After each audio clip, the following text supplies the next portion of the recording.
Hello, everybody. I want to welcome you back to the Dynamic Decisions podcast, where we explore the strategies that drive successful decision making in the world of business. Why?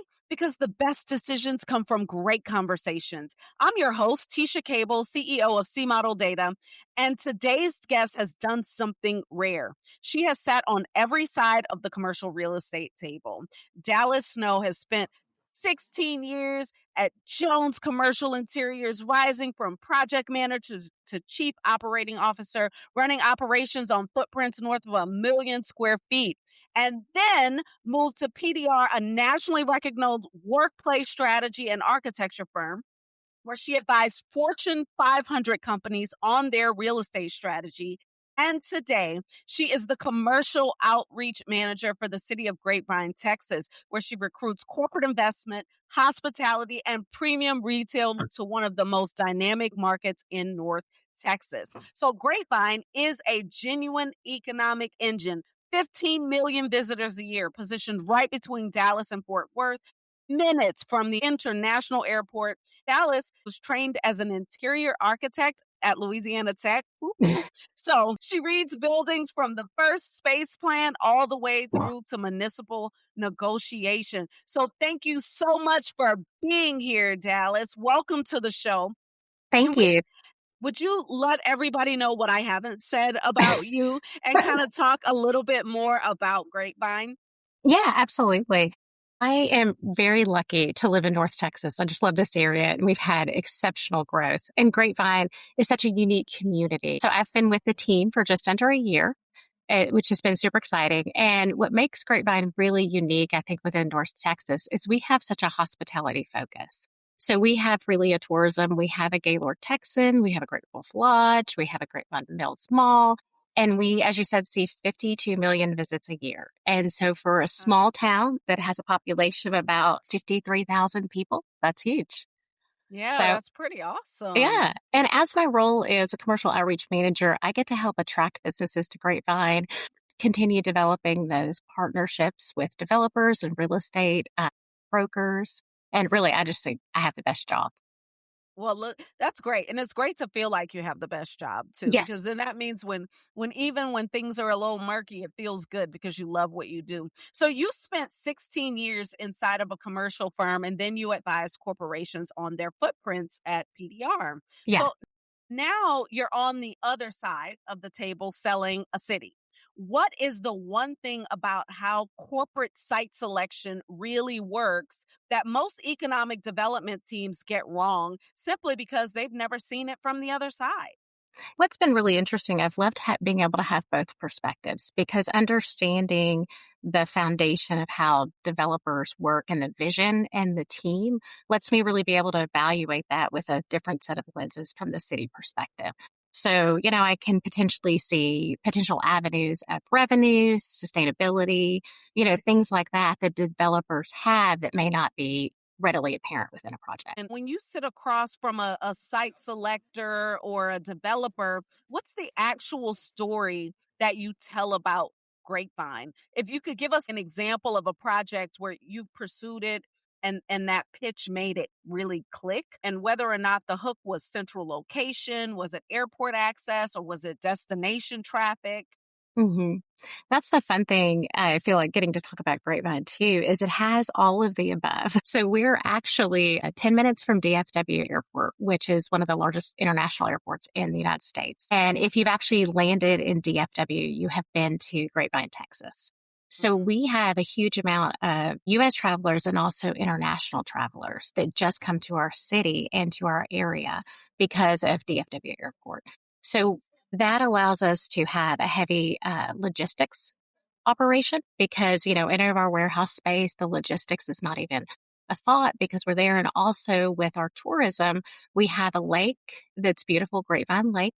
We also have a historic downtown that I say feels like you're walking back into a Hallmark movie. And from the airport, we have a train station. It's one of our developments, Grapevine, Maine.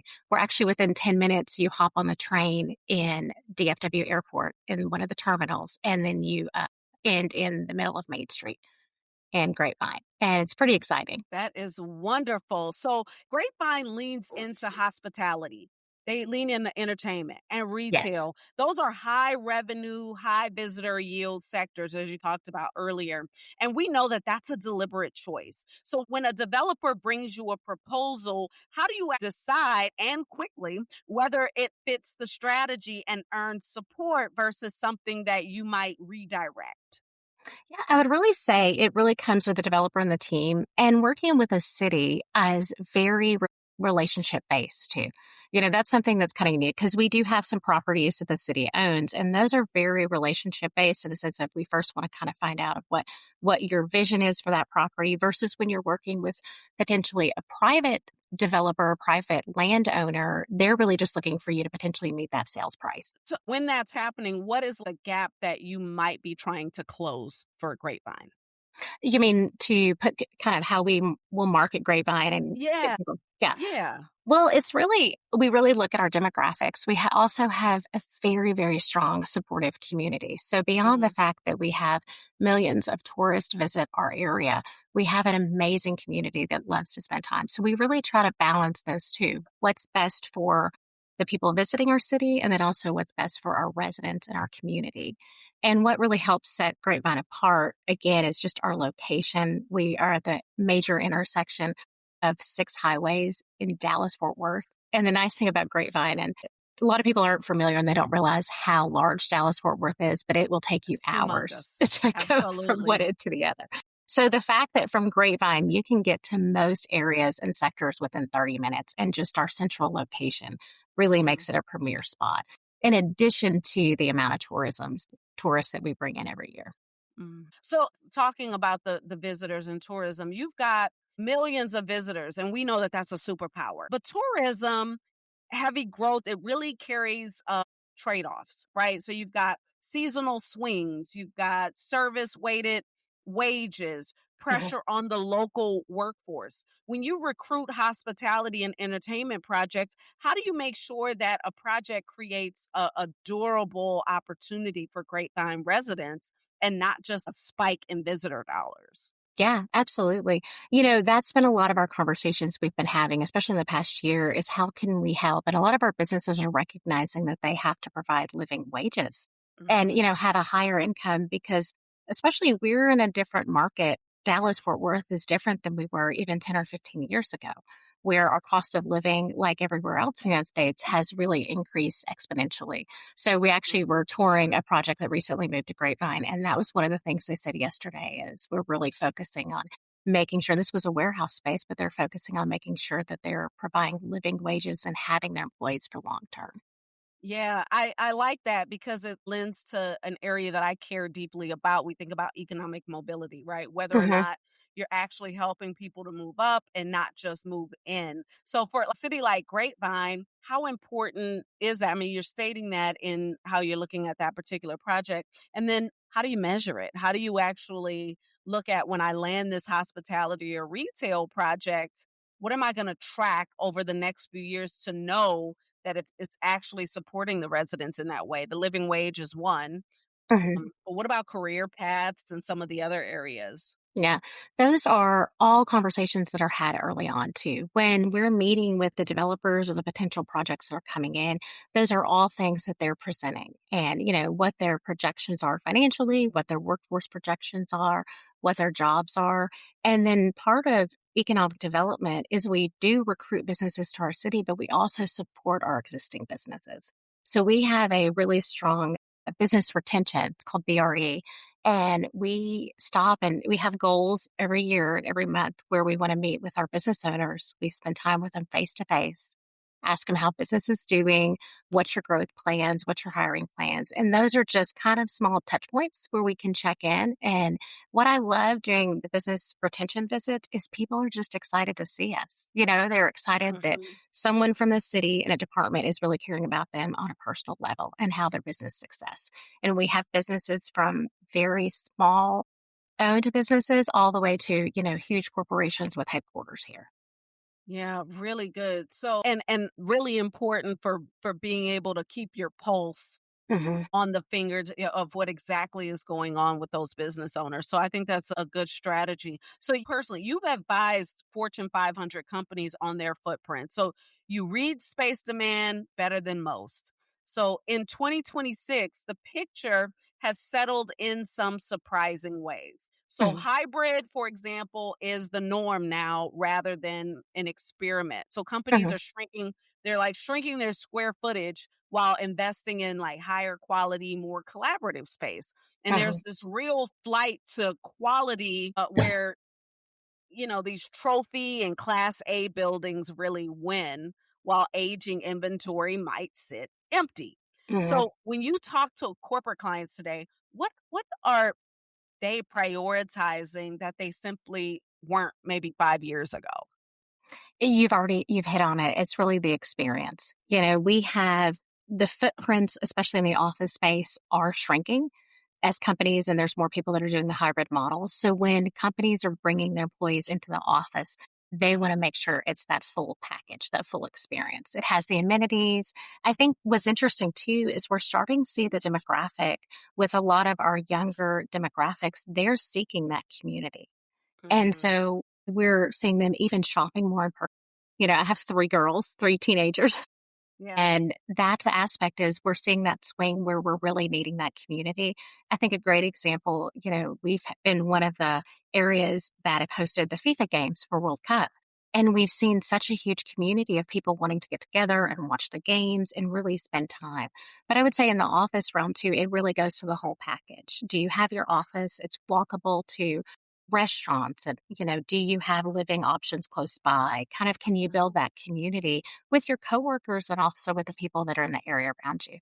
So DFW has kind of led the country in corporate relocations for years, but there is a shifting story here. So more companies are really standing up these regional hubs instead of Hmm. moving headquarters outright. So Hmm. markets like Miami and Charlotte, they are competing harder. And now you've got these AI and data centers that are kind of reshaping where demand actually lands. So how does the changing regional picture change your pitch in any way? And how do you leverage DFW's global connectivity but keep Grapevine very distinct and unmistakably its own place? Yeah. I think that's the challenge, right? And I feel like we've had such strong city leadership within our city that they've really helped retain that small town feel in the middle of a big urban area. So that's something that really sets apart Grapevine. And when we have those conversations too, we really talk about, hey, this is a work, live, play city. And so a lot of people want that small community and how we can really even where I think Dallas is in the market, why we've had so many corporate relocations here is really a lot of it is pivotal to the airport or central aspect within the United States. We're quite spoiled because pretty much we can fly anywhere in the US in 4 hours for the majority. Mm. But with the regional headquarters, we're seeing a lot of those pop up, especially, but we're having a lot of things come mainly because of our workforce and our amount of talent here. You can Mm. pick any sector, even technology, those type of areas, and we already have such a strong built in workforce in I would say North Texas as a whole. Mhm. Wonderful. Okay, let's explore your decision making persona style. Okay. Okay. So I'm going to walk through 4 sets of self check questions, the kind that you might run through in your own head before you Okay. make a decision. And each one of them is going to be framed through a different decision making lens. So after each set, you're going to tell me how closely that internal voice matches how you actually decide. But you get a scale of 0 to 100%, but you Okay. only get 100% total. So we have to keep track. I'm And gonna do math this morning. say it again. I'll do some math this morning. That's right. And I won't give them to you up front. We'll do them one at a time. Okay. Okay. So Okay. here we go. The first one is called the feeler. It's a values driven leader. So the persona prioritizes alignment with core values and mission, often weighing the human impact and cultural fit of decisions alongside the business metrics. So here we go. Before I get behind a project for Grapevine, I ask myself, beyond the tax revenue and the visitor counts, what does this actually do for residents and their quality of life? I ask whether it creates genuine opportunity for local people or just seasonal positions. If a project would generate serious revenue but chip away at the city's character or serve affluent visitors at the residents' expense, do I stop and weigh community impact against the economics? Do I hold myself accountable to the residents I serve and not just the corporate investment I'm trying to attract? So, Dallas, how much does approaching decisions through that kind of values based question resonate with you? Oh, I would say very heavily. We're here, and anyone in public service has a heart for the community. And that's our goal too, is to do the very best that we can for our community and the residents. So I'd say that definitely, I'm going to give it 20% because I know I have more questions, Okay, okay. but that is definitely one of the first lenses we look through. Not only what is it, it all goes down to what's going to be best for our residents and community. Nice. All right, here's your next one. It's called The Planner. It's a strategic visionary. This persona focuses on long term implications and future proofing, always thinking several moves ahead and weighing multiple scenarios. So before I commit to a project or positioning move, I ask myself, how does this play out 3 and 4 moves from now? If I over index on tourism and the travel industry contracts, does Grapevine have real resilience? Or have I left it exposed? If hybrid and distributed work keep evolving, does this strategy still hold? Or have I locked the city into yesterday's assumptions about how companies occupy space?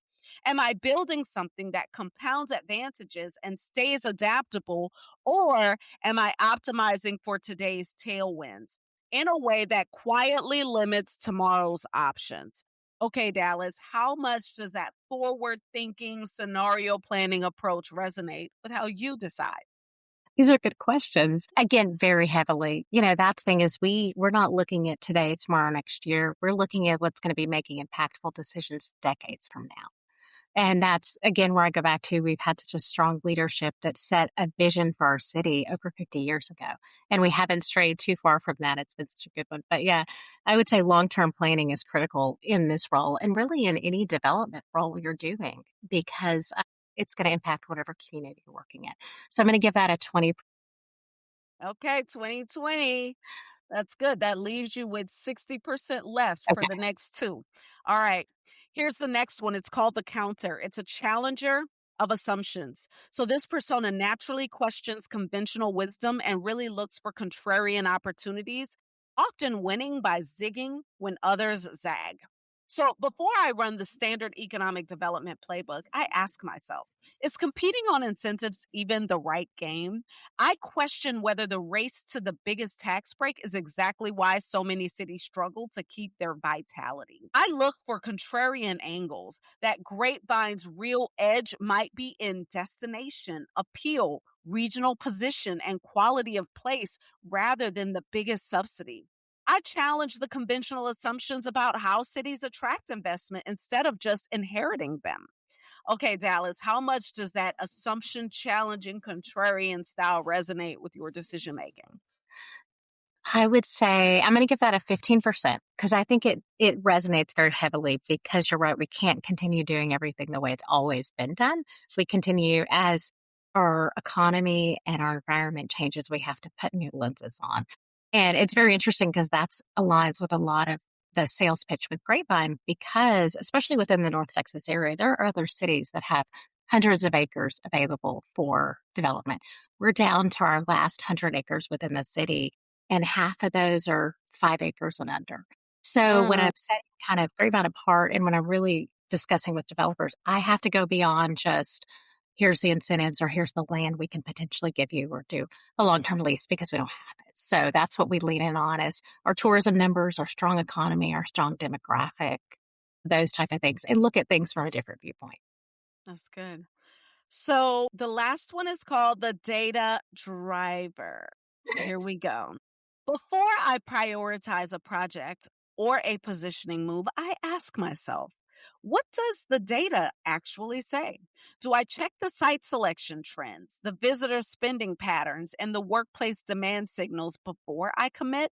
And do I also ask the harder question, how do I read the outcomes that resist clean measurement, like whether Grapevine feels like a real destination rather than a collection of properties, whether corporations want to come back and expand, whether residents feel the strategy serves them. Do I balance the numbers I can measure against the signals I can only sense?